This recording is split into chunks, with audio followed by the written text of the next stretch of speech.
बिहार विधानसभा चुनाव को लेकर सियासी हलचल तेज है। सभी पार्टी चुनाव की तैयारी में जुटी हुई हैं। वहीं गठबंधन के दल सीट बंटवारे और उम्मीदवारों की घोषणा को लेकर भी चर्चा में जुटे हैं। महागठबंधन में भी बैठकों का दौर जारी है। हालांकि अब तक सीट बंटवारे और सीएम फेस को लेकर सहमति नहीं बनी है।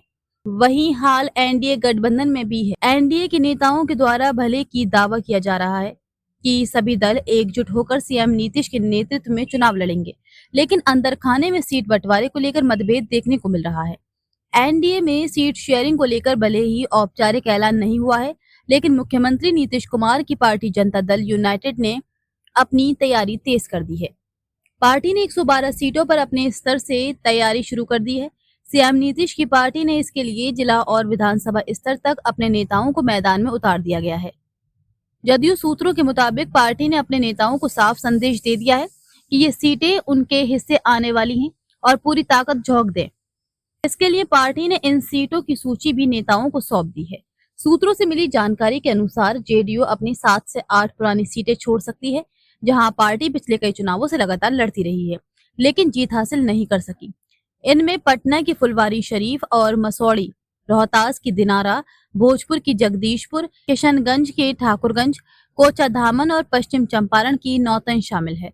वहीं इसके बदले जेडीयू ने 5 मई सीटों पर दावा ठोका है, जिनमें सभी सीटों पर पिछले चुनाव में बीजेपी ने अपने उम्मीदवार उतारे थे। इनमें से 3 बीजेपी की विनिंग सीटें हैं। जेडीयू सीवान जिले के जिन सीटों पर दावा ठोक रही है, उसमें जीरादेई, रघुनाथपुर और बड़हरिया के अलावा महाराजगंज है। इसमें से जेडीयू को पिछले चुनाव में किसी पर भी जीत नहीं मिली थी। जेडीयू जिन 7 सीटों को छोड़ रही है, उनमें ठाकुरगंज, कोचाधामन जैसे इलाके मुस्लिम बहुल माने जाते हैं। वहीं फुलवारी शरीफ और मसौड़ी दलित बहुल है। जगदीशपुर में कुशवा और राजपूत, जबकि नौतन राजपूत बहुल इलाका है। जिन 5 नई सीटों पर जेडीयू ने दावेदारी की है, उनमें सुगोली, पिपरा, कहलगांव और चैनपुर ओबीसी ईबीसी बहुल है। वहीं वजीरगंज राजपूत बहुल सीट है। बहरहाल आने वाला वक्त बताएगा कि किस पार्टी को कितनी सीटें मिलती हैं। बता दें कि जेडीयू की कुल 112 सीटों में करीब 50% सीटें उत्तर बिहार की हैं। पार्टी ने यहां के 16 जिलों में 56 सीटों पर तैयारी शुरू कर दी है। कोसी इलाके की 80% सीटों पर जेडीयू ने दावेदारी की है। इसके अलावा अंग प्रदेश की 11 सीटों पर भी जेडीयू ने अपनी दावेदारी ठोकी है, जबकि बाकी 34 सीटें दक्षिण बिहार की हैं।